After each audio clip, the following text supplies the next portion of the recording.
everyone, my name is Shruti. I am here to give you few tips regarding your exam. Basically आपको tips तो हर institute वाले दे ही रहे होंगे जहाँ से आपने कोचिंग परचेज किया और नहीं भी किया होगा तो यूट्यूब में बहुत सारे हैं, लेकिन ये मेरा पर्सनल एक्सपीरियंस है क्योंकि ये मैंने खुद दिया है अभी दिसंबर 2022 में और मैंने क्लियर भी किया इन सिंगल अटैम्प्ट. तो let's start. First we are going to see laws paper. Basically law theory subject है और मुझसे तो बिल्कुल नहीं होता था ये. मुझे प्रैक्टिकल पसंद था और थ्योरी में मुझे कोई भी इंटरेस्ट नहीं था, लेकिन थ्योरी भी पढ़ना पड़ेगा अगर आपको क्लियर करना है अपना एग्ज़ाम सिंगल अटैम्प्ट में. मैंने खुद अपना एग्ज़ाम सिंगल अटैम्प्ट में क्लियर किया है. कमर्शियल लॉ सेक्शन ए से हमारे में 30 मार्क्स के क्वेश्चंस आते हैं. 30 में से बेसिकली इंडियन कॉन्ट्रैक्ट एक्ट से बहुत ज़्यादा ही आते हैं. बाकी उसके बाद सोगा से आ जाएंगे, मतलब सेल ऑफ गुड्स एक्ट. बाकी नेगोशिएबल से भी आने के चांसेस हैं, लेकिन इंडियन पार्टनरशिप एक्ट और लिमिटेड लायबिलिटी पार्टनरशिप इससे बेसिकली नहीं पूछा जाता. तो आप सबसे ज़्यादा फोकस इंडियन कॉन्ट्रैक्ट एक्ट में ही कीजिए क्योंकि उसी से ही लॉन्ग क्वेश्चंस भी आते हैं. जैसे कि मेरे टाइम में आया था,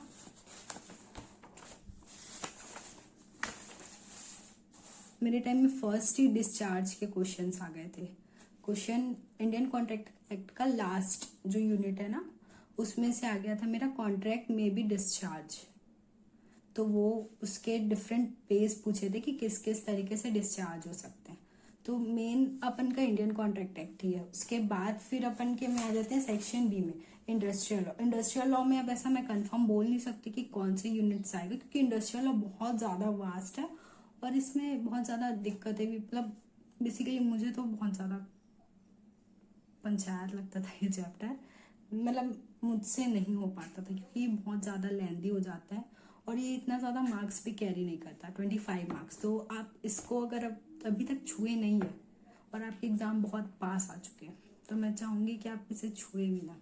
मतलब नॉलेज के लिए आप पढ़ सकते हैं, लेकिन एग्ज़ाम वाइज अगर आपको पढ़ना है तो आप सीधा कंपनीज एक्ट में आइए क्योंकि companies act more important than industrial law. क्योंकि कंपनीज एक्ट में अपना 35 मार्क्स कैरी करते हैं, लेकिन यही बात करें हम इंडस्ट्रियल लॉ की तो ये सिर्फ 25 मार्क्स करता है. तो हमारे लिए ये डिफिकल्ट हो जाएगा कि हम किसे चूज करें. तो बेसिकली अपन को 35 मार्क्स के लिए कंपनीज एक्ट में इतना ज़्यादा भी नहीं है. बेसिकली मैं आपको इम्पोर्टेंट क्वेश्चंस बता देती हूँ, नेक्स्ट वीडियो में बता दूंगी. अब तो मैं फिलहाल क्वेश्चन डिस्कस नहीं कर रही हूँ. फिलहाल तो मैं आपको बता रही हूँ कि आपको किस चैप्टर में ज़्यादा फोकस करना है. तो इंडस्ट्रियल लॉ को छोड़ के आप कंपनीज एक्ट फोकस करें क्योंकि ये ज़्यादा इंपॉर्टेंट है. इसमें के क्वेश्चंस मैं आपको बता दूंगी, पक्का देखना उसी में से ही क्वेश्चंस आएंगे क्योंकि मुझे ऐसा लगता है कि जो भी मैंने पढ़ा था वो सब आया ही था. बेसिकली जो भी ऑप्शंस में थे ना दो, वो आए ही थे. तो मैं आपको वो बता दूंगी कि किस टाइप्स के क्वेश्चंस आते हैं. बिजनेस एथिक्स भी बहुत ज़्यादा इंपॉर्टेंट हो जाता है हमारे लिए क्योंकि ये जो है ना, इसमें अपन को बहुत सारे, मतलब ज़्यादा वास्ट नहीं है ये, लेकिन अपन को 10 मार्क्स दे सकता है. तो basically business ethics, companies act और इंडियन कॉन्ट्रैक्ट, अगर आपको सिर्फ पास ही होना है तो आप ये सब चैप्टर्स भी करके जाएंगे ना तो आप आराम से हो जाएंगे. सोगा भी ऐड कर लीजिए. ये 4 अगर आपने कर लिया ना तो ये आप क्लियर कर भी सकते हैं. लेकिन अगर आपको है कि पूरा पढ़ के जाना है या फिर समथिंग लाइक, तो सबसे आखिरी में आप इंडस्ट्रियल लॉ को ही प्रेफर करना क्योंकि पहले आपको ये सब क्लियर करने होंगे. So now it's time for financial accounting paper number 5, जो कि मेरे हिसाब से काफ़ी ज़्यादा इजी है. लेकिन अपन मेन गलती कहाँ पे करते हैं, अपन इजी के चक्कर में इसको पढ़ना ही भूल जाते हैं. लास्ट में एंड में थोड़ा बहुत पढ़ लिए, बस बात ख़त्म. मैं खुद, मेरे साथ भी खुद यही हुआ था. मैं क्या सोची थी कि मुझे सबसे लास्ट में मैं फाइनेंशियल अकाउंटिंग करूँगी क्योंकि मेरे लिए डीटी कॉस्टिंग बहुत ज़्यादा इंपॉर्टेंट हो गया था क्योंकि ये नया सिलेबस और मुझे कुछ समझ भी नहीं आ रहा था. तो मैंने स्टेप बाय स्टेप ये कॉस्टिंग और डीटी के चक्कर में और लॉ के चक्कर में मैं फाइनेंशियल अकाउंटिंग को इग्नोर ही कर बैठी थी. लेकिन एंड में मुझे बहुत ज़्यादा डिफ़िकल्ट हुई क्योंकि एक साथ इतना सारा सिलेबस, ऊपर से फाइनेंशियल अकाउंटिंग, ऐसा लगता है कि हम लोग कर चुके हैं ये सब. कैपिटल, रेवेन्यू, रेक्टिफिकेशन, डेप्रिशिएशन, ये सब हम पढ़ चुके हैं। तो ऐसा लगता है कि ये सब तो हो ही जाएगा अपन से, लेकिन ऐसा नहीं है। ये क्वेश्चन आते नहीं है, जो ये अपन को ऊपर में जो दिखते हैं ना कि ये अपन को आता है, लेकिन ये एग्जाम में ही नहीं आते हैं। ये सिर्फ एमसीक्यूज वगैरह में पूछे जाते हैं, 1 मार्कर टाइप, बाकी ये नहीं आता। मेन जो अपन का आता है वो branch, department, hire purchasing, instalment और इंश्योरेंस क्लेम, ये जो 4 चैप्टर है। और अभी जो न्यू सिलेबस है उनके लिए लीज रेंट, और जो ओल्ड सिलेबस वालों के लिए सेल्फ बैलेंसिंग लेजर और एक रॉयल्टी, ये आते हैं। तो अपने आप को डीटी कॉस्टिंग पढ़ो, लेकिन साथ में फाइनेंशियल अकाउंटिंग कंप्लीट करो, नहीं तो बेड़ा गर्क है। ट्रस्ट मी, मेरे साथ यही हुआ था कि मैंने मतलब फाइनेंशियल अकाउंटिंग को मैंने छुआ ही नहीं था लास्ट तक। 15 डेज सोची मैंने, कंप्लीट कर लूँगी, हो जाएगा, लेकिन हो सकता है कई लोग से हो गया हो, लेकिन मेरे से तो नहीं हुआ था। इसलिए मैंने जो मेन टॉपिक्स थे वही कवर अप किए थे। वो मैं अभी आपको बताती हूँ कि मैंने मेनली किस चीज़ पे फोकस किया था। मेरा सिलेबस था ओल्ड, तो incomplete records, financial statement, non profit organisation, branch, department, इसके क्वेश्चंस भी सॉल्व करना। ये एक बार अगर आपको समझ में आ गया, इसका मतलब ये नहीं कि आपसे बन ही जाएगा, ये क्वेश्चन सॉल्व करना पड़ेगा। इंस्टॉलमेंट, हायर परचेज, ये सब के क्वेश्चंस आपको सॉल्व करना पड़ेगा। And the most important, partnership. I know कि टाइम नहीं रहता, एंड में स्किप होता ही है ये चैप्टर, मेरे से खुद हुआ था, लेकिन मैंने ये स्किप किया था। लेकिन realisation account and revaluation account, ये 2 चीज़ मैं अच्छे से पढ़ के गई थी। मुझे पता था कि ये आएगा ही आएगा, ये दोनों में से ही आता है, क्योंकि लॉन्ग आंसर जो है 15 मार्कर, वो इसमें से नहीं, और कोई ऐसा टॉपिक नहीं है जिससे वो आ सकता है। सिर्फ अपने पास रिवैल्यूएशन और रियलाइजेशन अकाउंट ही है जिससे क्वेश्चन पूछ सकता है। तो प्लीज़ ये 2 जो चीज़ है उसको स्किप ना कर, इससे क्वेश्चन आता ही है। 15 मार्क्स आपका कहीं नहीं जाएगा, लेकिन एक बार क्वेश्चन सॉल्व करके देख ले कि आपको आ भी रहा है कि नहीं आ रहा है, वरना आप लटक जाओगे। और ब्रांच अकाउंटिंग भी करना, स्किप बिल्कुल मत करना। हायर परचेज भी करना, इंश्योरेंस क्लेम भी करना। मैं तो लकी थी, मैं इंश्योरेंस क्लेम स्किप करके गई थी, और थैंक गॉड कि मेरे में नहीं आया था ये पेपर में। लेकिन हर बार ऐसा लक नहीं होता, ट्रस्ट मी। इसलिए आप फोकस करें कि ज़्यादा से ज़्यादा फाइनेंशियल अकाउंटिंग को भी टाइम दे। I know costing and DT hard होते हैं, लेकिन फाइनेंशियल अकाउंटिंग में भी कुछ नए टॉपिक्स हैं जो अपन को पढ़ना है और अच्छे से उसको कंप्लीट करना है, ताकि अपन क्वेश्चन सॉल्व कर पाए। ऐसा नहीं कि एक बार देख लिया और हो गया, ऐसा कुछ नहीं होता है। अगर एक बार अपन देख लेते और हो जाता तो फिर अकाउंट्स अपन पढ़ते ही क्यों। तो अपन को अकाउंट्स में भी ढंग से फोकस करना है, ठीक, बस और कुछ नहीं है। अकाउंट्स में मेन पार्टनरशिप है, वो कर लेना, 15 मार्क्स आता ही आता है, स्किप बिल्कुल मत करना, बिल्कुल नहीं। रिवैल्यूएशन और रियलाइजेशन तो करना ही करना, आएगा ही। बस फाइनेंशियल अकाउंटिंग के लिए तो इतना ही है। Now it's time for direct tax. Direct tax के लिए मैं आपको बोलूँगी कि आपको बहुत पढ़ना पड़ेगा, सच में। So now it's time for direct tax. Direct tax के लिए एडवाइस करूँगी मैं आपको कि आपको पढ़ना ही है, there is no other options. क्योंकि डायरेक्ट टैक्स में इतना ज़्यादा वास्ट सिलेबस है कि नहीं क्या बताऊँ मैं, लिटरली मैं दिमाग खराब हो गया था मेरा जब मैं डायरेक्ट टैक्स पढ़ने बैठी। शुरू में मतलब इंटरेस्ट आता है पढ़ने में, लेकिन बहुत ज़्यादा टाइम कंज्यूम करता है, प्लस आपको क्वेश्चंस भी सॉल्व करने पड़ते हैं इसके। तो डायरेक्ट टैक्स के लिए आपको बहुत ज़्यादा मेहनत चाहिए, बहुत ज़्यादा। तो डायरेक्ट टैक्स के मैं कुछ ऐसे क्वेश्चंस बता देती हूँ जो कि आपको एग्जाम में आएंगे। क्वेश्चंस मीन्स ऐसे चैप्टर्स बता देती हूँ जिनसे क्वेश्चंस आते ही हैं। तो सबसे पहला है residential status. Residential status is the one of the most important chapter in direct tax, क्योंकि इससे क्वेश्चन आना एकदम कंफर्म ही है। क्योंकि ये जो है ना अपना, इसमें अपन को डिटरमाइन करने के आएगा कि कौन सी इनकम रेसिडेंट है, कौन सी इनकम नॉन रेसिडेंट है। यही आपको फाइंड आउट करने आता है, मेनली यही क्वेश्चन आते हैं। तो ये आपको करना ही करना है। उसके बाद आते हैं हाउस प्रॉपर्टी। हाउस प्रॉपर्टी का आएगा ही, चाहे आप बीकॉम का एग्जाम दो, चाहे आप सीएमए का एग्जाम दो, ये दोनों में ही हाउस प्रॉपर्टी आपको देखने को मिलेगा ही मिलेगा। और इसके बाद बात करते हैं एग्रीकल्चर की। तो एग्रीकल्चर में भी आपको देखने को मिलते हैं आपके क्वेश्चंस सीएमए एग्जाम में। एग्रीकल्चर में अपन को वो वाले क्वेश्चंस पूछेंगे 60 to 40%, रबर मैन्युफैक्चरिंग वो वाला, कॉफी टी, वो आप टेबल याद करके चले जाइए और जितने भी क्वेश्चंस है वो सब सॉल्व कर लीजिए, क्योंकि क्वेश्चन सॉल्व करते हैं ना तो अपन को आइडिया आ जाता है कि किस किस टाइप से अपन से क्वेश्चन पूछ सकता है। ठीक, उसके बाद हाँ, हाउस प्रॉपर्टी में मेन थिंग कि अपन को जो 3 हाउस वाला है, जिसमें से 2 अपन को सेल्फ लेट आउट करना रहता है और एक जो है वो डीम्ड लेट आउट कहलाता है, वो वाले क्वेश्चंस देख लेना, क्योंकि वो आते हैं, मेरे टाइम में भी आए थे वो क्वेश्चंस।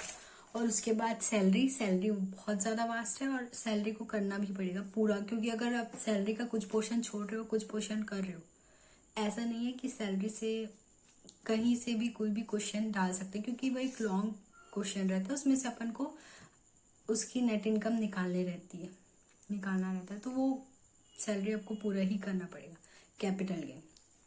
कैपिटल गेन मैं बोलूँगी बहुत ज़्यादा इंपॉर्टेंट है और कैपिटल गेन के क्वेश्चंस आते हैं। कैपिटल गेन ही एक वो है, मतलब कैपिटल गेन और हाउस प्रॉपर्टी ये दोनों एकदम ज़्यादा ही डिफिकल्ट नहीं है। एक आध मतलब आप पढ़ के एक बार क्वेश्चन सॉल्व करोगे ना तो आपसे ये हो जाएंगे। सैलरी का एक बार नहीं भी होगा, क्योंकि वो बहुत चीज़ें याद करनी पड़ती है, रिमाइंड करना पड़ता है। लेकिन जो हाउस प्रॉपर्टी है और अपना कैपिटल गेन है, इसमें इतना ज़्यादा डिफिकल्टीज नहीं आती है सॉल्व करने में। अगर आप 10 से 15 क्वेश्चन सॉल्व कर लिए तो आपका ये एकदम कंफर्म हो जाता है कि ये आपको अब चैप्टर आने लग गया। तो मैं यही सजेस्ट करूंगी कि house property, capital gain, agriculture, residential, ये 4 चैप्टर बहुत ज़्यादा इंपॉर्टेंट है, इससे क्वेश्चन आते ही आते हैं। बाकी सब भी आपको पढ़ना ही है, जैसे कि और ना बेस्ट जजमेंट असेसमेंट वो भी आता है। पेपर में कुछ स्पेसिफिकली कुछ क्वेश्चंस होंगे तो मैं वो आपको बता देती हूँ। रेसिडेंशियल आया था, हाउस प्रॉपर्टी भी आया था मेरे में, सैलरी का भी आया है, कैपिटल गेन भी आया है।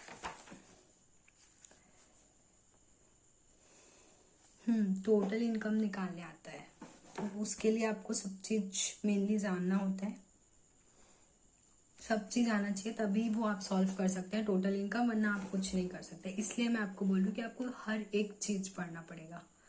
किससे? इनकम टैक्स से, क्योंकि ये है ऐसा पोर्शन है कि कहीं से भी कोई भी क्वेश्चन दे सकता है मर्ज करके, टोटल इनकम निकालने में बोलेगा तो वो अपन को डिफिकल्टीज आती है। और अपन को इनकम कैलकुलेट करना तो आना ही चाहिए, टैक्स कैलकुलेशन करना आना ही चाहिए। और हाँ, शॉर्ट नोट्स आते हैं। शॉर्ट नोट्स आप जैसे कि क्वेश्चन नहीं बन रहा है या फिर आपको डाउट है तो आप शॉर्ट नोट्स करके आ जाइए, क्योंकि शॉर्ट नोट्स क्या है, जो मेन अपन का प्रैक्टिकल किया रहता है ना, अपन उसी को थ्योरी पोर्शन में लिखना रहता है, ज़्यादा कुछ नहीं रहता, लेकिन ये मार्क्स गेन कराता है। तो मेरे में ना minor child, clubbing of minor child आया था, deemed own under house property आया था, capital gain on transfer of depreciable asset आया था, बेस्ट जजमेंट असेसमेंट आया था। इसमें से मेरे को कोई 3 करना था, तो ये काफ़ी अच्छा था मार्क्स गेन करने के लिए। बाकी आप पढ़ तो सभी लोग, क्योंकि डायरेक्ट टैक्स में मैं स्पेसिफाई नहीं कर सकती कि कौन सा आएगा कौन सा नहीं आएगा, क्योंकि डायरेक्ट टैक्स बहुत ज़्यादा लेंदी है और आता ही है क्वेश्चन। तो डायरेक्ट टैक्स के लिए आपको बहुत ज़्यादा फोकस करना है, ट्रस्ट मी, वरना डुबा देगा डायरेक्ट टैक्स आपको। अब now it's time for cost accounting paper number 8। Cost accounting paper ऐसा था जो मेरा बिल्कुल अच्छा नहीं गया था। लिटरली मुझे ऐसा लग रहा था कि मैं कॉस्ट अकाउंटिंग में फेल हो जाऊंगी, कॉस्ट अकाउंटिंग के ही कारण मेरा रुकेगा। ऐसा क्यों हुआ था? क्योंकि मैंने क्वेश्चन ज़्यादा सॉल्व नहीं किए थे कॉस्ट अकाउंटिंग के, ये मेरा माइनस मार्किंग था। मैंने कॉस्ट अकाउंटिंग पे ज़्यादा फोकस किया था, लेकिन एकदम ज़्यादा फोकस नहीं किया था, क्वेश्चन वगैरह सॉल्व नहीं किया था मैंने, स्टैंडर्ड मार्जिनल से ही किया था मेनली, बाकी नहीं किया था। तो कॉस्ट में आपको करना ही होगा क्वेश्चन सॉल्व भी। See now you are in intermediate, आपको पढ़ना तो पड़ेगा ही, टाइम पास करने से अब नहीं होगा। तो कॉस्ट अकाउंटिंग में ना अपन का जो मटेरियल, एम्प्लॉयड, डायरेक्ट एक्सपेंस और ओवरहेड, ये जो सेक्शन 2 है, मतलब नोट स्टडी नोट 2 है, उसमें से ये तीनों में से एक के क्वेश्चंस आते हैं मतलब आएंगे ही आएंगे। कॉस्ट अकाउंटिंग में ना सबसे ज़्यादा इम्पोर्टेंट अपना marginal standard budgeting and process costing, operational costing and service costing, contract cost, सब इम्पोर्टेंट है यार इसमें से। तो सच में इसमें ना कोई भी स्पेसिफाई नहीं रहता कि किसमें से कौन सा आएगा मेनली, लेकिन marginal standard, budget and budgetary, ये आपको क्वेश्चंस इसके देखने मिलेंगे ही मिलेंगे। और सेक्शन 2 का स्टडी नोट 2 का, इसमें से कोई एक क्वेश्चन मिल जाता है। मटेरियल से ही अधिकतर पूछता है, मेनली मटेरियल से ही पूछेगा। बाकी तो ये जो सेक्शन 4 है, सेक्शन 3 है, इसमें से ऑब्जेक्टिव टाइप्स ज्यादा आते हैं। हाँ, कॉस्ट अकाउंटिंग स्टैंडर्ड याद कर लेना। अगर आपको कुछ नहीं आ रहा है तो आप स्टडी नोट, मतलब जो आपका रिटर्न पोर्शन है जिसमें आपको राइट करना है थ्योरी पोर्शन, उसमें आप क्या मार्क्स गेन कर सकते हैं। मेरे में भी आया है ये शॉर्ट नोट। अगर आपको नहीं आ रहा है कुछ तो आपको अकाउंटिंग स्टैंडर्ड अगर पता होगा तो आप शॉर्ट नोट्स अच्छे से प्रिपेयर कर सकते हैं। शॉर्ट नोट्स हेल्प करता है बहुत ज़्यादा, ट्रस्ट मी। और जीरो बेस्ड बजटिंग तो पढ़ ही लेना। पता नहीं क्यों बट मुझे ये बुक में कहीं पे नहीं दिखा था पेपर के टाइम, तो मैंने ये इसे छुआ भी नहीं था, मुझे पता ही नहीं था क्या होता है। अभी इंटरमीडिएट ग्रुप 2 में पता चल रहा है क्या होता है जीरो बेस्ड बजटिंग, तो ये आप पढ़ लीजिएगा। स्पेसिफाई तो नहीं रहता इसमें किस में से आएगा किस में से नहीं आएगा। Job costing, batch costing, contract costing, process costing. Contract is one of the most important chapter. Contract से पूछता है, प्रोसेस कॉस्टिंग से भी पूछता है, जॉइंट प्रोडक्ट, बाय प्रोडक्ट, और ऑपरेटिंग कॉस्टिंग से भी पूछता है। मेनली तीनों से पूछता है, कॉन्ट्रैक्ट, प्रोसेस, ऑपरेशनल, ये तीनों से आपको पूछेगा। अच्छा है चैप्टर, पढ़ोगे तो समझ आएगा, लेकिन क्वेश्चन सॉल्व करना, ऐसा लगता है अपन को कि आ जाएगा, बना लेंगे, लेकिन जब अपन का सॉल्व करने का टाइम आता है ना तो डिफिकल्टीज आती है। तो यहाँ पे अपना ग्रुप 1 का कंप्लीट हुआ। और द मोस्ट इम्पॉर्टेंट थिंग जो आपको याद रखना है जब भी आप एग्ज़ाम देने जाओ, तो आपको ये हमेशा याद रखना है कि क्या बोलते हैं, आप जब भी एग्ज़ाम लिखने बैठ रहे हो तो आप क्लियर लिखें, एकदम अच्छे से, एकदम साफ, एकदम ऐसा नहीं कि इसको काट के इसको इधर रॉन्ग, इधर राइट, इधर ये, इधर वो। नो, प्रॉपर एक आंसर का फॉर्म होना चाहिए आपका। और जब आप लॉन्ग आंसर लिख रहे हैं तो वो भी आपका पूरा सेक्शन भी, जैसे जो भी आप कर रहे हैं, नंबर्स जो भी है वो सब आप प्रॉपर लिखें, ताकि चेकर भी समझ पाए कि आपको आता है। और आंसर जो आप भी लिख रहे हैं वो एकदम नीट एंड क्लियर होना चाहिए।